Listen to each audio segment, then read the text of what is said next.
Welcome back to another video, fellow Trevor winners. How you all doing today on this lazy Sunday afternoon?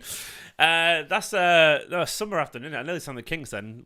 Blazing on this Sunday afternoon. Anyway, you all good? Are you all well? City, of course, won yesterday 3-1 against West Ham down at the London Stadium. 5 out of 5 so far. Top of the table, 15 points from 15. It's looking very good.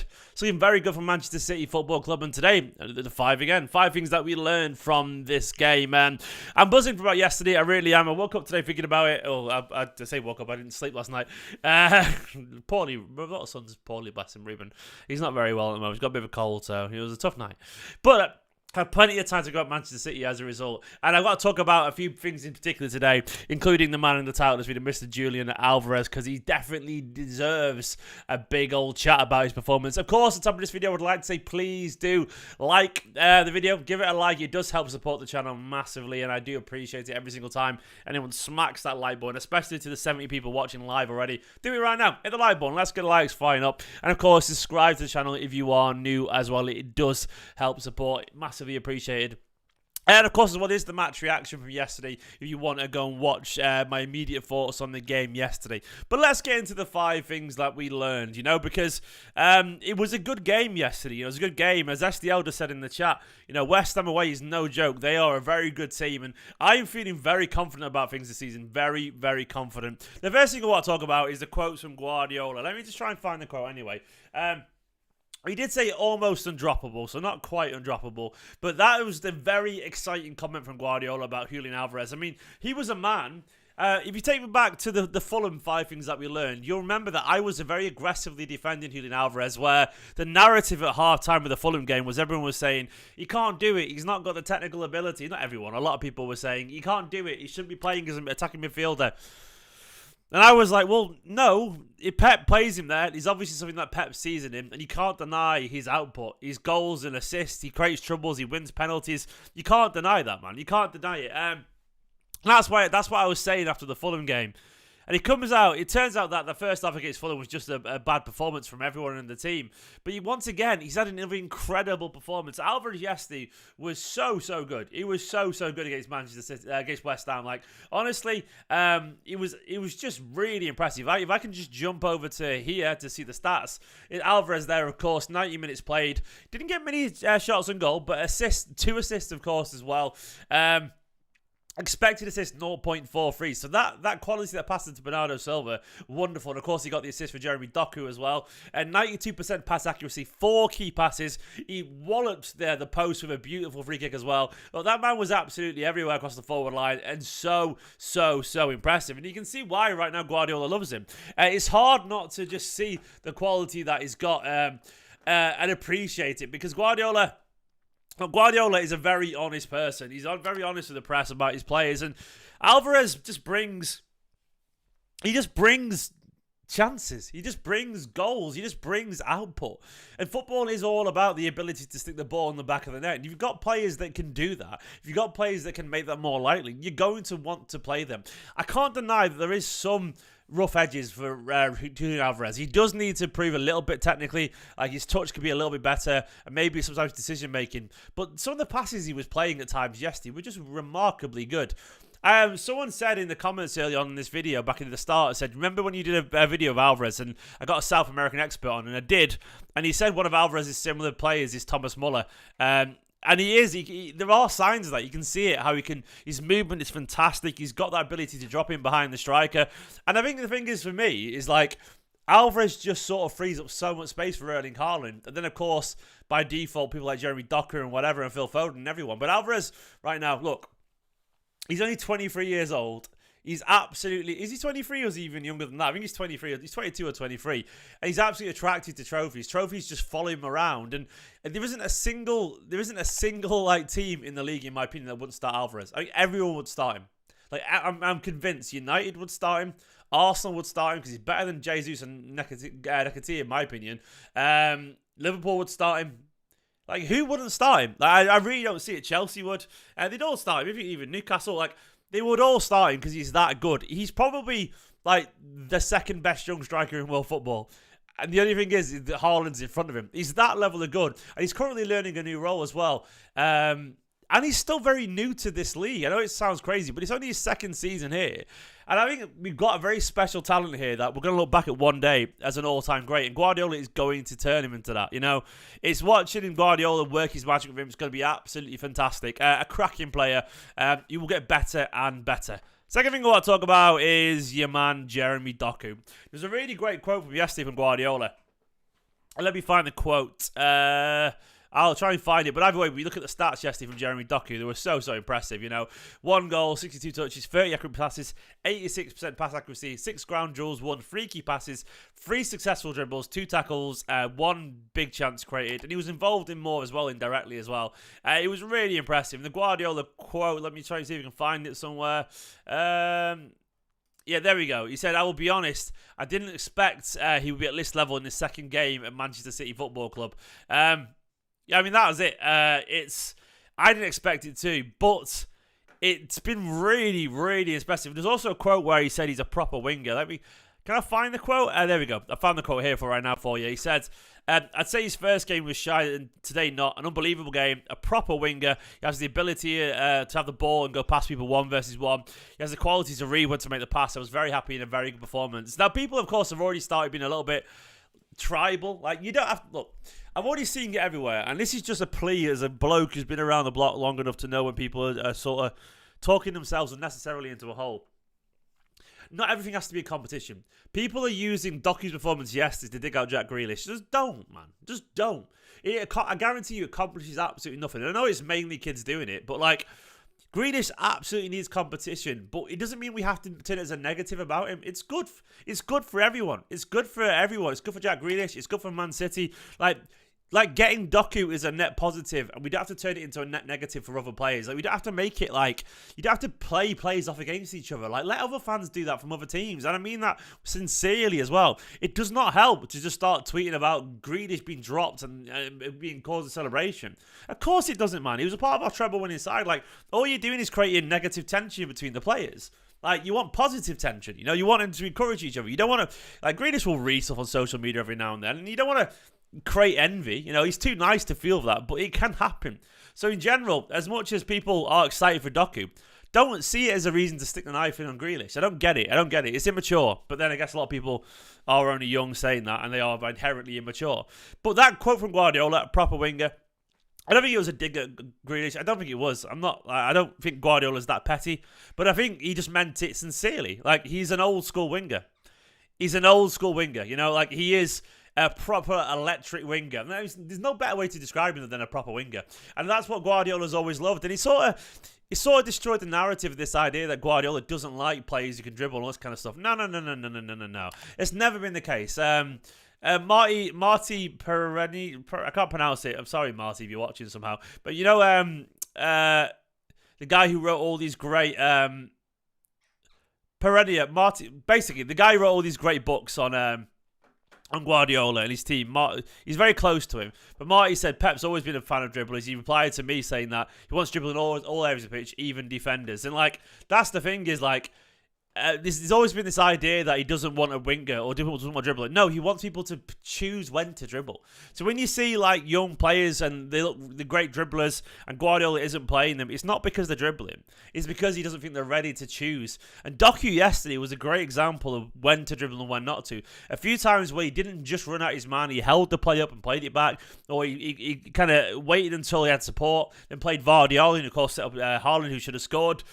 It was a proper winger performance, and that's it. It's like what Guardiola does want. He wants people who makes things happen. I think there was a really famous quote from Thierry Henry. I can't remember it verbatim, but I do remember the general vibe, and it was one of those things where I think where Henry said that Guardiola was always about positional play, where he says, as long as everyone is where they need to be, once the ball gets to the final third, work your magic, go for it, work your magic, but just be positionally aware.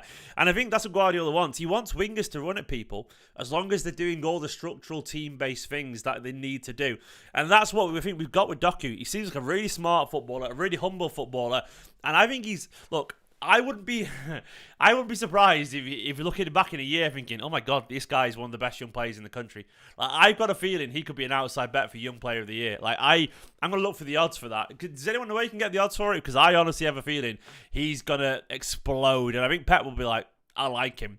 And if he's playing at Manchester City regularly, the profile he's got under Guardiola, the chances he'll create, the goals he will score, we could be looking at a 15, 20 goal season from him. It could really be. And a 10, 15 assists. And he could be looking at, what Saka did last season for Arsenal. We could be looking at that level. I really think he's got that in him. He's going to be... You've heard it here first. I honestly think he'll be up there and talked about as one of the young players of the season.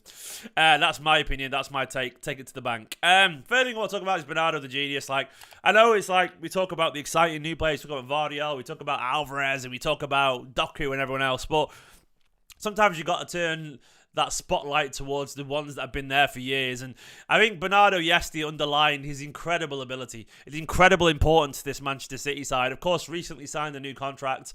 And you can see why Guardiola and Manchester City were also happy to make some concessions, apparently, with a release clause. But they were just desperate to keep him for at least another year. And you can see why. You can see why. Yesterday, he showed his versatility. He showed his intelligence. He showed his absolute... commitment to brilliance at Manchester City by being just about everywhere on the pitch. He did start initially central. He started central, you can see his heat map there. It's sort of skewed because he played everywhere. Like, he started central. He ended up on the right at one point as well. Then, of course, at some point, he ended up as a number 8. He was sort of everywhere, and he got his goal, of course, and he also got an assist. Who was his assist for? I can't remember. It was for Haaland, wasn't it? Yeah, he got an assist as well. Just really, really, really impressive from Bernardo Silva. Yeah, again, 4 key passes, 95% pass accuracy. Look, Bernardo Silva is such a smart footballer.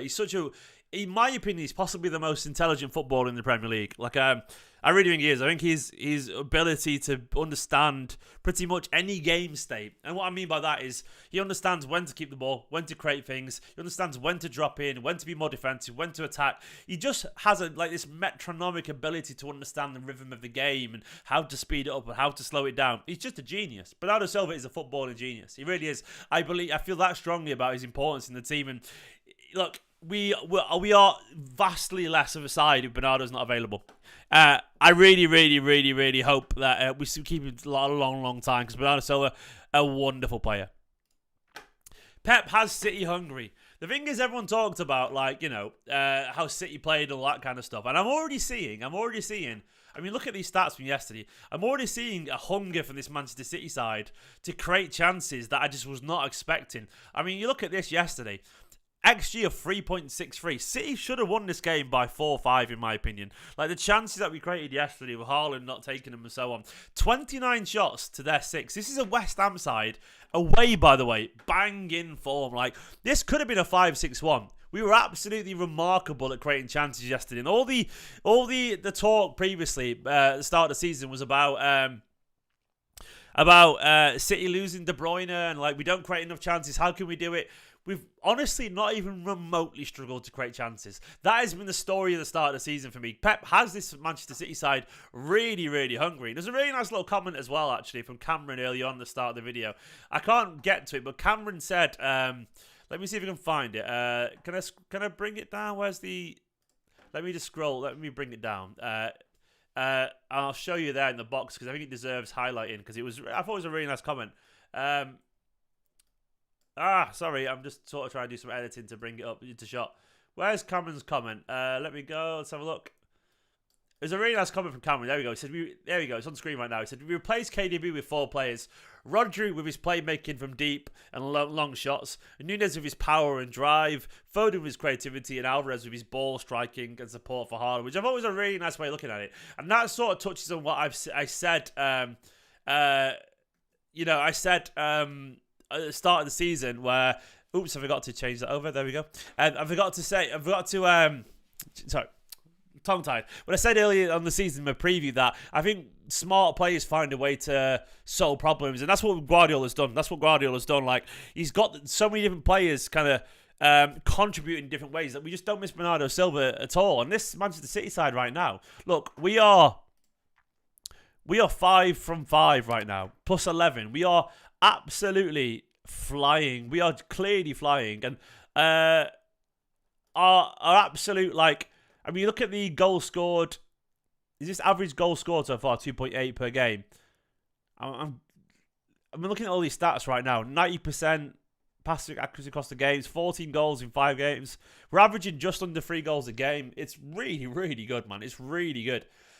We're averaging 3.8 big chances created per game as well, which is are averaging 19.4 shots per game. We are absolutely hammering the goal at the moment. Like, if anything, I feel like this City side is a little bit, like, a bit more aggressive and it's a bit hungrier for chances. And that's the thing for me, is like, Pep knows how to evolve this team. He really, really does. Of course, he was back as well from his injury, Guardiola. And I think we're going to see more innovations. Like, everyone's sort of trying to now copy this inverted fullback thing, where City have just gone more. City have changed it. We've got like 2 strikers. We're playing with old school wingers now. We've got 4 centre backs at the back. It's constantly changing. Guardiola is that man. He's a genius. We need to talk about Erling Haaland. We need to talk about Erling Haaland. Let's talk about Erling Haaland, because everyone is so... Look, everyone talks about Erling Haaland all the time, and we need to remember that he's human.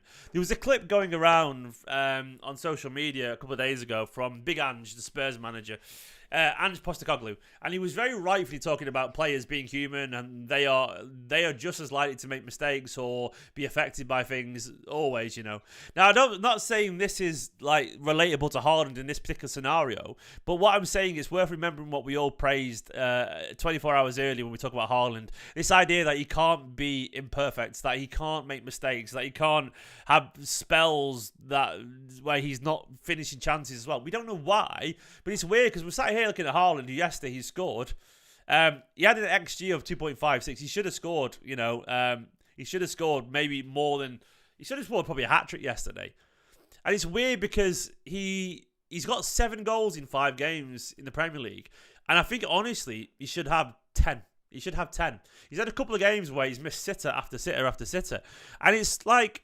It's weird because obviously people will go, well, he's not that good then. But they forget everything about what we know about footballers and people. Like, just because Haaland scores an awful lot of goals, it's also worth remembering, by the way, that he creates a lot of that XG himself with his movement and his intelligence. But just because he scores a lot, it doesn't mean he's not capable of having games like this where he'll miss a few chances. And I think in general, his form is in a weird place where it's wildly inconsistent, where I actually have a game where he'll score a beautiful, incredible hat-trick like the Fulham game. Though I have a game like yesterday, or I think it was the Sheffield United game, where he was missing chances after chance. And it's sort of been like that for the last couple of months of football for Man City. He was like that towards the end of last season as well. But once again, I would point towards the fact that he is only 23 years old. He is only young. He's only developing. And it is very possible that actually, I think he sort of does feel every now and then the weight of responsibility a tiny bit. I could be wrong there, but it's very easy to feel that pressure when you've got such broad, big shoulders. You know, everyone would like to drop everything on you. But I don't think it's fair to expect him to be perfect all the time. Haaland is a phenomenal footballer. He's got 52 goals last season. He's got 7 already. He's, of course, going to do something special again. He'll probably break his goal-scoring record. But he is capable of having spells where he doesn't put every chance away. Because, look, do you remember? Cast your mind back to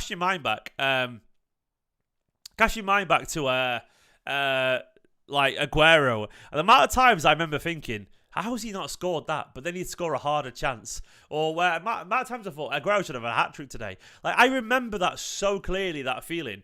I just remember that feeling, that I remember it so vividly, and thinking about Aguero missing chances. And I think all great strikers miss chances. It's just the spotlight on him is so strong. It doesn't matter. It ultimately doesn't matter. It just doesn't matter, because Haaland is doing wonderful things. We are a better side for his presence. We are a better side for him being there. You know, we do need that. But guys, anyway, they're the 5 things that I learned from this game of football. Please do like the video. Please do subscribe if you are new to the channel. It is massively appreciated. I've got a phone call from the wife, which I'm going to take right now, because I've just about finished the video anyway. For now, though, love you all loads. Like, subscribe, and I'll catch you tomorrow for another video, and watch the match reaction from yesterday.